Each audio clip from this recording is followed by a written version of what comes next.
This is the first time I've talked about a manga series in its entirety on this channel. So therefore, when I say the name, if it's something that you are currently invested in reading or watching, please just note that there are spoilers. So, when you think of romance manga, you probably think of shoujo love stories, or a comedy gag romance manga, or maybe even the typical ecchi harem or reverse harem story. But today we're here to talk about a story centered around the concept of love. Although on the surface, that's not what it seems.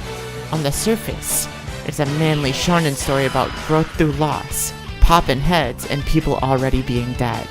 We're gonna be talking about Fist of the North Star, also known as HNK Hokuto no Ken. And I already know that me saying that that's a romance story has made half of the people watching this click off, and half of the people that stayed are already typing something out of anger. But before you do, please watch at least like half the video. Look, I have a point to make here. It's a love story. I promise you it's a love story. I know it doesn't seem like it, but I promise you it's a love story. So without further ado, before we get into it, let me go ahead and be cringe for a second. We're trying to hit 50 subs before the end of the month. If y'all like these long ass videos like this, go ahead and subscribe, like the video. Y'all know the cringe stuff that people ask you to do. And now, without further ado, let's get cracking.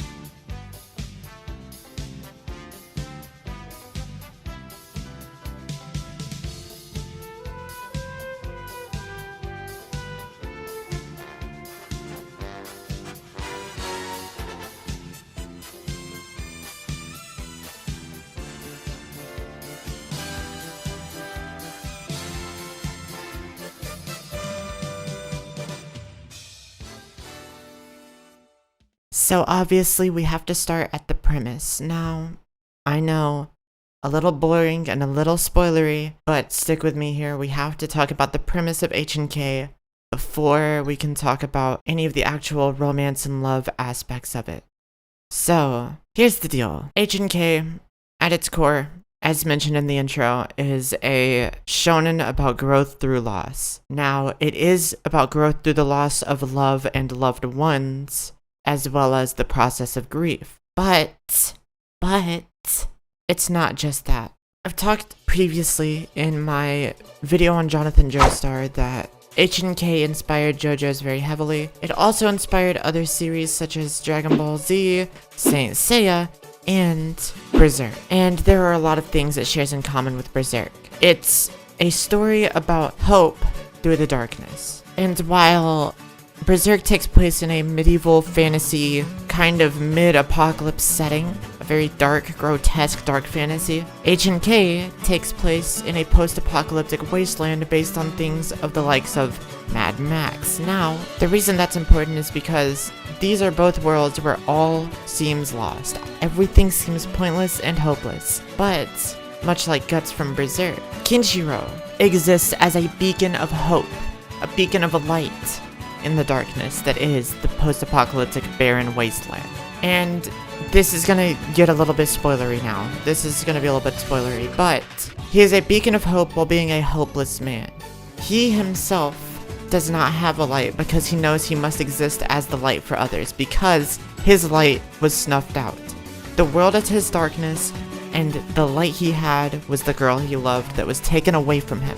And then, later on, he realizes that she is a cause for a lot of the problems that are currently in being around him. And it is because of her that he must fight a man he saw as his brother, his rival, Shin, as well as his actual brother, Rao. And that's why he sees everything as hopeless as well, is because there is a time skip. I feel like I can say that without spoiling anything. And after the time skip, he becomes a shell of the person he once was. Because of him having to fight people that are important in his life, all of his brothers, his rival, as well as the evil people around him that continually bring his spirit down into the depths of hell. But through all this, there is one thing that remains a constant, and one thing that Kenshiro brings to the people around him, and that is love, that is kindness, that is respect for those around him. Because while it is a romance story, it's also a story focused on the concept of love. And with that being said, let's start talking about some shit that actually matters. Kenshiro's way of the compassionate fist, or how to love.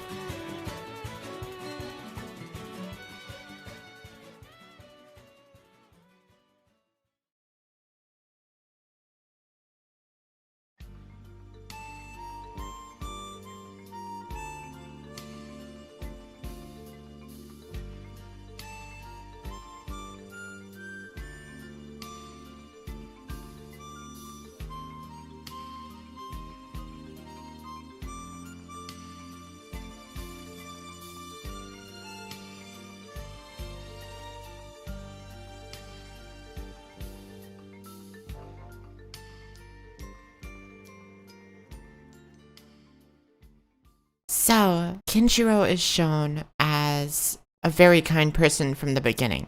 While he is a fighter, he literally kills people. He literally, this is our hero, this is our main character. He kills people.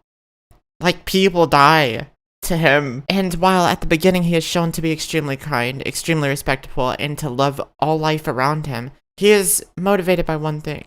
And while he does show those traits to the people around him, the problem is that he has one goal and one thing in mind only, and it is a selfish goal, and he knows that. And it's heartbreaking to say it's a selfish goal, because his only goal is to meet Shin again, so that he can get his girl back. And the reason that's heartbreaking to say that it's selfish is because he willingly ignores people in trouble because of it, and he acknowledges that, and he hates it. But what are you gonna do? It's in the name of love. But the reason that this chapter is called Kenshiro's Way of the Compassionate Fist is because of the arc where his two brothers get introduced. On one hand, we have Toki, the man of the compassionate fist, renowned for excellent defensive fighting as well as using his ability to heal others. That is the main reason he even still practices martial arts, is because he wants to use it to bring life to those around him. And then you have Rao, the Fist of Destruction, the ultimate offensive version of Hokuto Shinken, the Fist of the North Star. He demolishes everything that he touches and he doesn't lose. But Kenshiro does not like his way of fighting, even at first trying to match it with his own martial arts, realizing that Rao was just flat out stronger than him. Even while Kenshiro is at his most offensive, even trying to match him. But Toki teaches his little brother something. Teaches him the compassionate fist, the path of love. And what it is a way of fighting without intent of hurting people. Can it hurt people? Can it kill people? Yes, because it is still fighting. It is still a martial art. But its design is to fight with reason. It is designed to match your enemy's aggression and violence with your own respect and care in fighting. And that is penultimately something I love about Fist of the North Star, is as much as people hate each other when they fight, they always fight to see the other person's side. Whoever the victor is right. And it's not just through strength alone, it is through their reason. Why do they fight? What do they fight for? Even going so far as to carry the will of those that they have slain before them, and using that will to make themselves stronger. And that's why this martial art is the penultimate version of the Fist of the North Star. It is entirely a different form of the martial art altogether. It is something far beyond what even people that learn the martial art can learn, because it requires fighting not for the sake of killing, but for the sake of understanding. Fighting with your emotions. So yes, even the fights and the deaths have to do with this story of love. And that is why it is so important to remember what the compassionate fist is. Because not only is it a technique that Toki knew, his version of the fist, it's what he taught Kenshiro, and it's what Kenshiro used to defeat his oldest brother, Rao. But the problem is that every time Kenshiro meets someone new that he fights, they must die. It is a curse bestowed upon him by his martial arts. And even with that, he tries to fight to understand the other person and for them to live. He tries his damnedest to not have to kill his opponent, but it always must happen. Now, there are points where he meets somebody so grotesque and vile, at least pre-time skip, that he must kill them. Such as Souther, such as Jaggy. But for the most part, it is entirely him trying to fight the person, to understand their reason to fight, to build an emotional connection, and to let them live, to let them walk away. And that is important for the entirety of the series up until the very end, where Kenshiro meets a villain, a being of pure evil, so evil that those around him feel his presence. But when Kenshiro fights him, he understands. Kenshiro understands that he is the one in the wrong. But then we get into another thing that I really love about the second half of Fist of the North Star. Because I'm one of the few people that actually likes the second half more than the first half. I prefer post-time skip. And it's something that I love about it is the ending. Well, the very end as well, but the final fight, the final arc, I should say, is he understands the story of this being of pure evil and understands that it is because of him that this being is pure evil. But despite knowing that, and despite knowing he's in the wrong and should lose, he wins. Do you know why he wins? Because his fist does not exist to kill. And also because he is fighting this man to save him. He must defeat him in order to save him, which is something that inspires the reboot of the Kinnikuman manga that started in 2009, 2010, something like that, where they brought Kinnikuman back. And there is a fight in there. It's one of my favorite fights in the entirety of Kinnikuman that is heavily inspired by this, and it's not even like a super important fight. But Warsman must fight Polar Man, a perfect Chojin, and they all learn that the perfect Chojin kill themselves upon losing, because they feel it is a sign of weakness. They don't grow from their fights, which is why the good Chojin are fighting them, to prove to them that you don't have to die because you can grow. So, in this fight, Warsman is losing a majority of the fight because he realizes that he needs to fight Polar Man as a human and not as a robot, because he's half human, half robot. It's weird. And by that I mean, like, he is literally half human, half robot. He is not a cyborg. He is not an android. His dad was a robot and his mom was a human. How does it work? I don't know. Okay, but basically, he's half robot, half human. And he realizes that he must communicate to Polar Man with the human side of himself in this fight, and he's losing because of it. However, his robot side takes over late in the fight when he keeps losing. He keeps getting his ass beat. But the robot side in him feels the willpower of his human self, the burning inner strength, something shared between all of the main Chojin by Kinnikuman. I won't get into spoiling the series though. We'll do a video on Kinnikuman eventually, don't worry. But he starts beating Polar Man, and then he gets Polar Man locked in a special move. And everybody thinks that he is going to kill Polar Man because his robot side is taken over. Then he says one of my favorite lines in Kinnikuman. And he goes, "I am not going to kill you. I must save you. So therefore I have to defeat you." Something along those lines. And his move breaks every bone in Polar Man's body, which they're Chojin, so that will eventually heal. There are no super hard repercussions to that, other than he can't kill himself. And they start reasoning with Polar Man. Polar Man starts to see their point before something else happens. You'll have to read Kinnikuman or wait for my video on it to hear the rest of that. But that is something that is heavily inspired by the final fight in Fist of the North Star, where Kenshiro must save the man he is fighting because he knows he is right, so he must defeat him. And he does. He wins the final fight, and this being of pure evil begins to see how wrong he was. He begins to see the hell that he put Kenshiro and his brother through, and begins to see all of the death and destruction he's laid waste to across everywhere that he's ever been. Meanwhile, Kenshiro tries to tell him that he wasn't wrong for what he did, because it was penultimately his fault, and his mother's fault that the kid ended up like that. And then we get a very good moment with the final villain that just says, it's just one of those, like, in a better life type things. In a better life, we would have been friends type thing. Then the result of that happens. Now, the way the Compassionate Fist has also brought friends to Kenshiro, such as Ray and Falco, as well as the two kids, Bat and Lynn, which are very, very big mainstays in the series.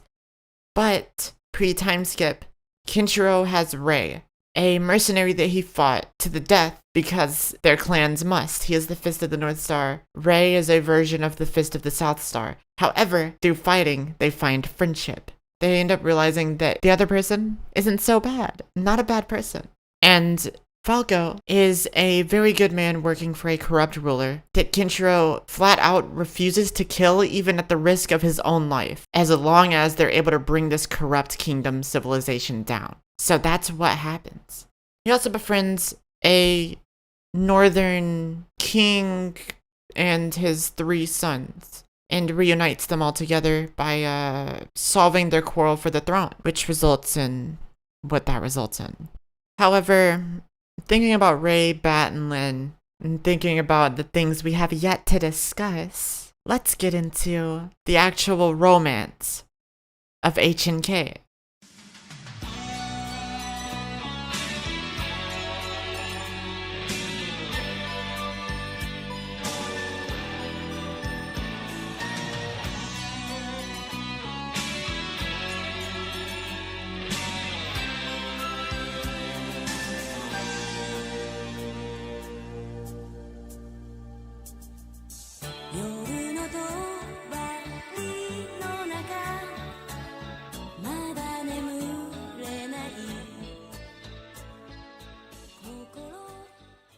Now, I talked about how HNK is a story about love, about kindness, about respect and hope.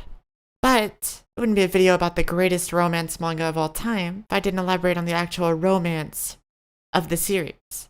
So here we are, Kenshiro on his journey to find his girlfriend, fiance, I believe actually, Yuria. Now, she is of course, at the beginning of the series, captured by Shin. Shin leaves Kenshiro for dead at the very, very beginning of the series, and leaves the 7-star scars in his chest. He comes back from the dead, wills himself back to life because of his love for this girl, to finally find and defeat Shin, an insurpassable object for him for years. So he sets off on a quest. In the process, and this all happens at the beginning of the series, I'm just setting the scene for y'all real quick. He meets Bat and Lynn, who in the future, post time skip, and as the story goes on, kind of respect Kenshiro, kind of love, should I say, Kenshiro as a father or like an uncle. Somebody that they very, very highly look up to, somebody that they know cares about them and they have respect for, which leads into something that I get really scared about at the very end of the series, but they end up correcting it and making it not weird.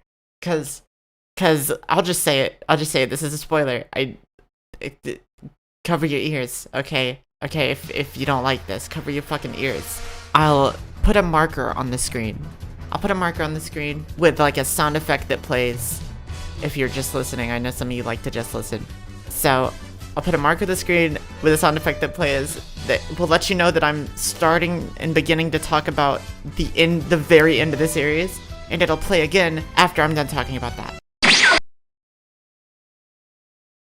But basically, at the end of the series, they get very confused and Lynn loses her memories, and they try to make Lynn believe that she is in love with Kenshiro. Meanwhile, Kenshiro, he's like, I do love her, but that's like my daughter.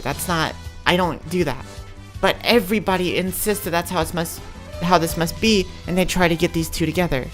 And so it leads into this kind of like weird Kenshiro groomed her type thing, which is very, very, very weird. And so they make you think that the end is going to be very weird, very creepy, like you made Kenshiro a dog shit to your character. But what happens is they force Kenshiro to lose his memories as well. And the whole time the girl was in love with Bat, the other boy that Kenshiro picked up around the same time as her. They grew up together. It makes sense, childhood friends. So she's really in love with Bat. And Kenshiro knows that, but Bat refuses her love because he thinks that she loves Kenshiro, which is very weird. And so they force Kenshiro to lose his memories and try to put these two together and get them to just live together and love each other. However, that's not what happens, because Kenshiro, even after losing his memories, goes, there's something off about this. I recognize you.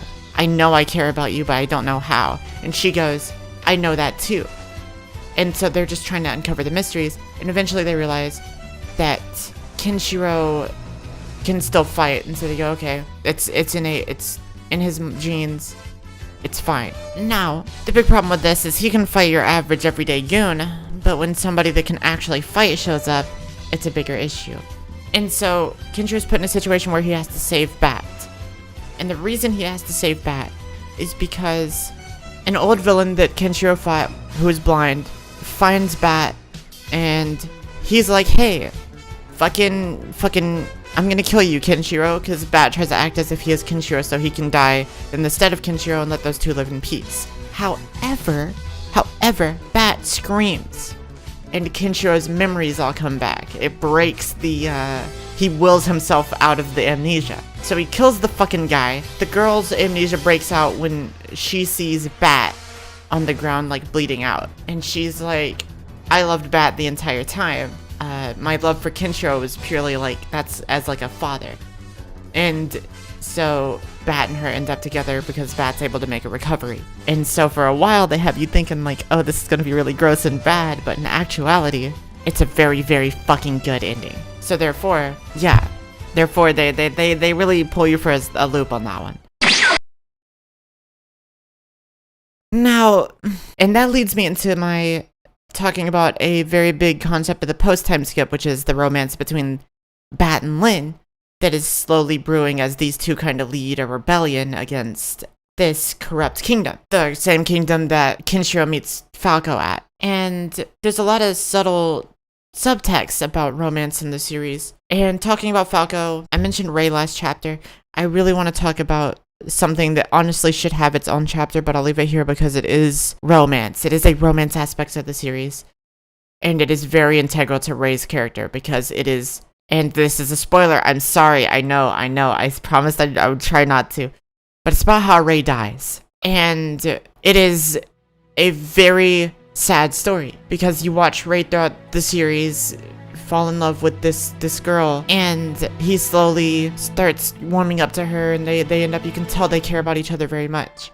And there's a scene with him which at first I thought was very weird, but the more I think about it, the more you kind of realize how much he cares about this girl, how much he doesn't want her to hurt herself, because she says that she's gonna go into battle with Kenshiro and Ray, and Ray's like, you're a woman, you can't do that, basically. Meanwhile, Kenshiro doesn't really care about the whole gender thing, but you know, you think it's the 80s, it's a Japanese story, right? Like, that's gonna happen. But no, it was not actually like a sexist remark. Because there's a scene where Ray is talking to her and he's like, do you really want to fight? Do you really want to join me in Kenshiro? Or do you think you're prepared to fight out here? And she goes, yeah, I think I am ready. And he, like, tears her shirt open. Which, again, like I said, I thought was very weird at first, but the more I think about it and the more I thought about this video, the more I realized he was kind of spitting. So he does that, and as any girl's reaction is, she starts covering her chest.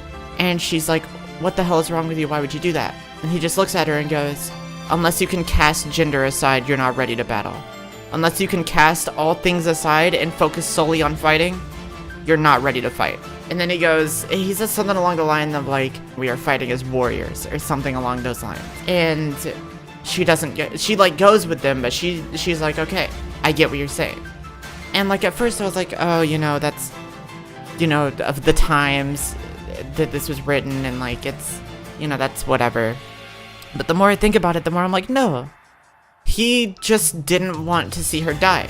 He knows that she's not going to be focused on fighting, and because, you know, you have to be willing to cast yourself aside to throw your life into a battle, and she wasn't able to do that. So I can respect that. It shows very early on that Ray does care about the livelihood of this woman, and he seems very cold and like standoffish at first, but then like these two start really caring about each other. I believe her name is Amamiya, but I'm not 100% certain. But yeah, these two end up liking each other, and we get introduced to Yuta. And Yuta represents something else that is handled very well for the times, because there are some things in the series that can be considered sexist because of the time period, 1982 Japan, that this was written, but then you realize that there is some kind of other message behind it, as well as a lot of other things in the series, such as like them covering the topics of like men being emotional and how they handle it in a way of like it being okay, but they frown upon it in the series as like a way to show that Kenshiro is still able to do it despite how people view him. And basically we get they handled a lot of topics really well here. Granted, somebody did get called the hard R in one of the chapters because the Japanese translation was they called the character a black pig, which is gross. But it was to show that the villain was an asshole. So, I mean, what are you gonna do? That's really a villain thing. But there's a character named Yuta. Somebody from Rei's past. They were disciples of the same dojo together. They both learned their versions of the Fist of the South Star, Nanto Seiken. Yuta is a very, very interesting character. I hate his guts. But he's one of the best represented gay characters in manga. And it's from a 1982 shonen manga. The reason I bring this up in the romance section is, of course, because it is revealed that he loves Rei. Has always loved Rei and has considered Rei's fighting style the only thing to match his own beauty. And he's always held Rei in contempt for that, because he considers Rei more beautiful than himself. But because of that, he grew like an obsession with Rei. And the thing that Yuta does is, because he's in denial about these feelings, he surrounds himself with women and like brands them with his mark. And like convinces everybody that like, you know, these are his girls and yada yada. It's his harem to circumvent himself mentally the fact that he loves Rei. And so when they meet in the series, it is the last time they ever meet.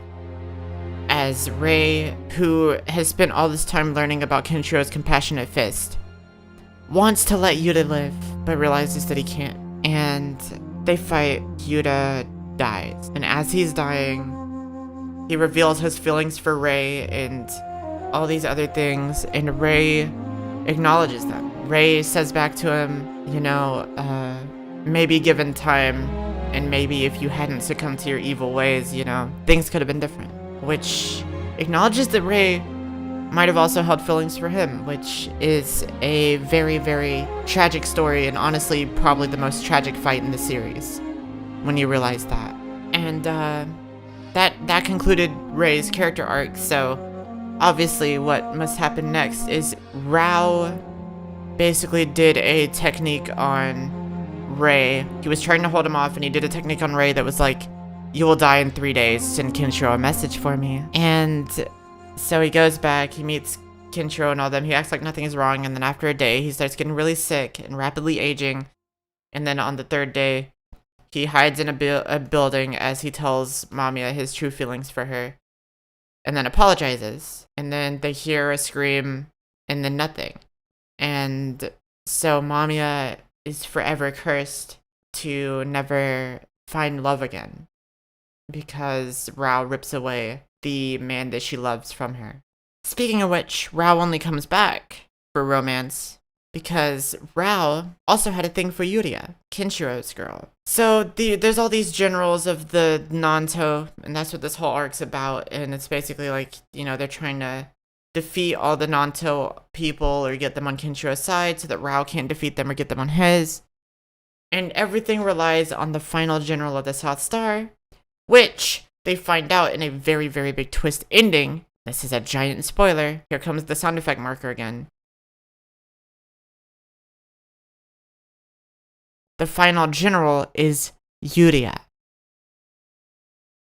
And so, with that big revelation, they both feel the need to fight because of it. But in a turn of events, pre-time skip ends as a tale of tragedy. And a lot of people prefer the pre-time skip. And honestly, as its own story, it's very good. But the post-time skip story really simplifies that hope aspect, because it even starts with Kenshiro wanting to die. He's suicidal at the beginning of post-time skip, and he slowly finds a reason to live again. And he, at the very end of the series, after leaving the two people in that big spoiler I talked about the first big spoiler I marked in this video. After he leaves those two, he takes care of Rao's son and travels around with him for a little while until he feels like Rao's son is capable on his own, and then he vanishes. His last gift to the world, the hopefulness that he leaves around, is in Rao's son, the new successor of the Fist of the North Star. And Kenshiro, some say he's still fighting. Fighting for what exactly? Who knows? Could be love, could be out of kindness. Could just be because he's a hero and that's how he's built. But regardless, he fights because he must. And with that, I think we're done talking about the greatest romance manga of all time.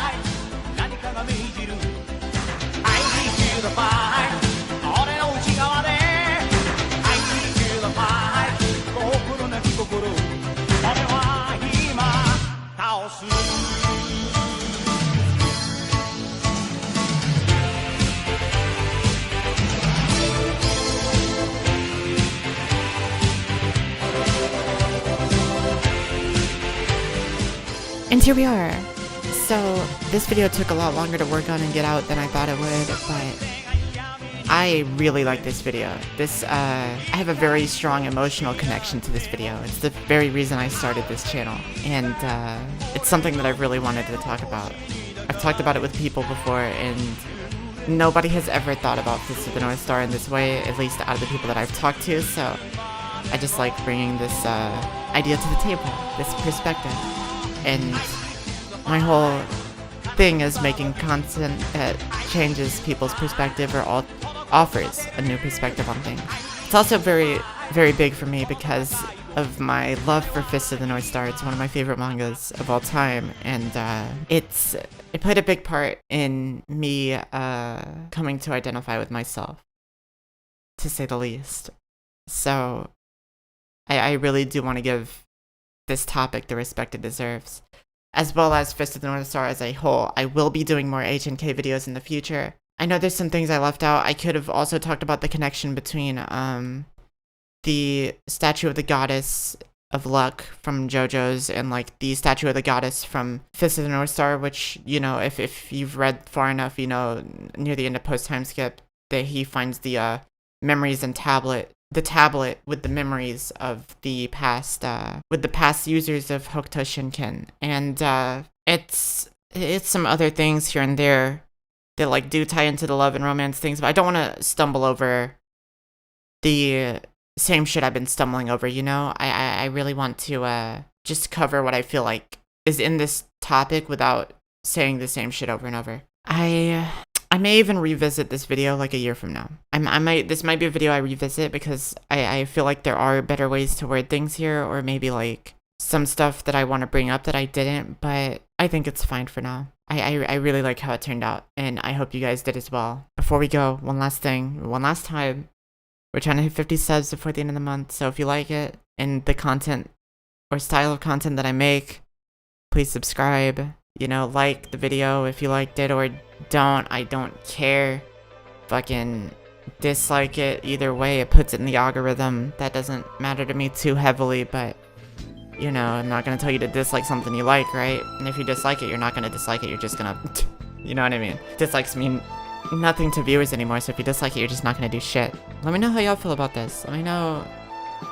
this video probably makes people mad, but it's a legitimate belief of mine. It's not trying to clickbait or trying to, you know, get shock reaction value or anything. Like, I legitimately believe this is the greatest romance manga, and I will forever think that.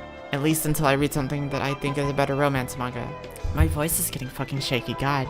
This video has a lot of emotion put into it. Like, I teared up while recording, because I'm just remembering everything from HNK as time goes on throughout the recording. But with all that being said, without further ado, it's been your girl, King Kiyomo, aka the Compassionate Fist, aka the Light in the Darkness, aka Sienna, and I'll see y'all later.